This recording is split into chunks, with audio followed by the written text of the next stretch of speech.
Hello and welcome to Daily News from Marja'iyat TV.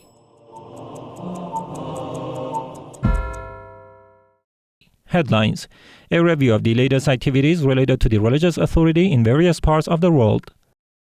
Professors and distinguished scholars of the Islamic seminaries participated in the scholarly session held at the House of the Religious Authority. The annual gathering of seminary students and religious preachers will be held at the house of His Eminence Grand Ayatollah Shirazi in the holy city of Qom. The Shia Rights Watch condemned the terrorist attack on a Shiite mosque in Pakistan. Balancing humanitarian intervention and state sovereignty, examined at the Adam Center meeting in Karbala. Centers affiliated with the religious authority continue their activities. The House of the Eminent Religious Authority, Grand Ayatollah Sayyid Hussein Shirazi in the holy city of Qom, hosted a scholarly and research session attended by a group of scholars, seminary professors, students, and individuals interested in Islamic teachings. This session aimed to enhance the academic and research level of seminary students and to create an environment for dialogue and exchange of views on jurisprudential and theological issues. Various academic topics were discussed, including jurisprudence, theology, history, ethics, and social matters. Participants presented their perspectives, and Grand Ayatollah Shirazi offered detailed clarifications of the subjects discussed and reasoned responses to the attendees' questions. The strong presence and active participation of seminary students transformed this session into a dynamic forum for scholarly dialogue and deeper exploration of religious thought. According to Marja'iyat Media Network, the full proceedings of this session and the statements of Grand Ayatollah Shirazi have been published on the network's official YouTube page and are available to interested audiences. The Shia Rights Watch, affiliated with the World Foundation of Grand Ayatollah Sayyid Hussein Shirazi, issued a statement condemning the terrorist attack on the Mosque of Lady Khadija al-Kubra in Islamabad. The statement emphasized that the attack represents a clear example of ongoing organized violence against the followers of the Ahlul Bayt in Pakistan and constitutes a serious threat to social security and religious coexistence. Holding the Pakistani government responsible for ensuring the safety of its citizens and religious sites, this organization called for immediate protective measures, swift and transparent investigations, and the identification and prosecution of those responsible. It also urged international and human rights institutions to take effective action regarding this matter. On the occasion of the birth anniversary of Imam al-Mahdi, the Husseiniya Bayt al-Hussein, one of the centers affiliated with the religious authority in Melbourne, Australia, held a special ceremony attended by a large number of devotees. This program began with the congregational Maghrib and Isha prayers, followed by the recitation of Ziyarat al-Yasin. Additional programs included an English lecture by Sheikh Muhammad al-Hurani, Persian eulogies by Sayyid Ali Waghifi, a lecture by Sayyid Ali al-Razwi, and the recitation of religious poems and hymns by Hajj Abu Ahmad al-Najafi. This celebration aimed to promote the culture of Imam al-Mahdi, strengthen spiritual ties with the Imam al-Asr, and create a joyful and spiritual atmosphere among the believers and those followers of the Ahlul Bayt.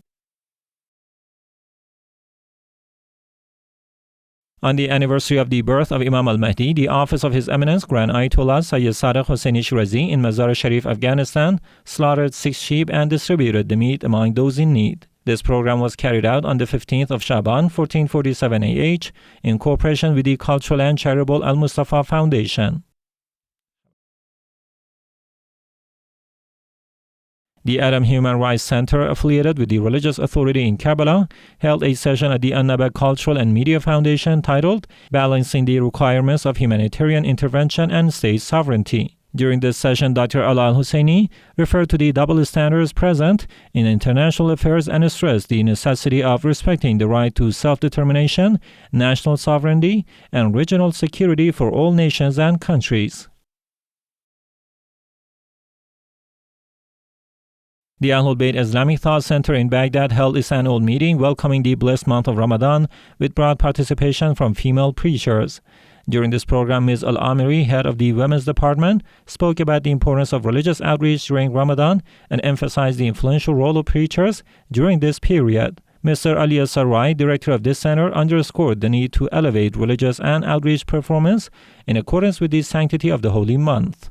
At the conclusion of this meeting, participants presented their views and questions, and it was decided that jurisprudential lessons from the Practical Manual of Islamic Rulings by Grand Ayatollah Sayyid Sadiq Shirazi would be held specifically for month of Ramadan.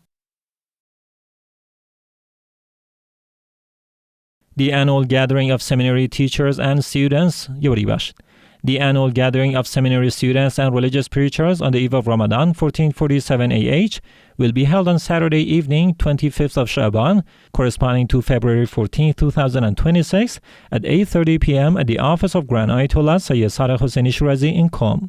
This ceremony will be attended by prominent scholarly and religious figures, representatives of senior religious authorities, and seminary professors and students. It will be broadcast live by the Marjayat Media Network and several Shiite media outlets.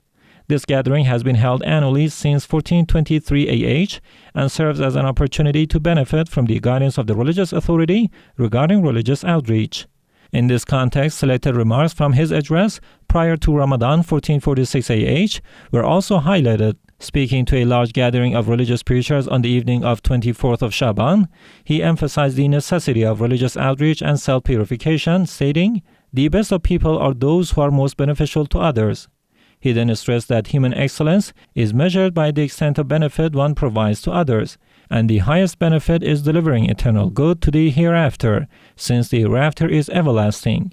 He further stated that conveying the culture of the Ahlul Bayt to all humanity, regardless of belief, is a collective obligation, and as long as this objective has not been fully realized, everyone must strive according to their ability. He described self-purification and guiding others as two individual obligations in the present era and identified the blessed month of Ramadan as an appropriate opportunity to fulfill these duties. Referring to a narration from the Holy Prophet of Islam regarding the best deeds in Ramadan, Grand Ayatollah Shirazi emphasized that the best act in this month is abstaining from sin, and that the religious preachers must serve as practical role models for society through their conduct.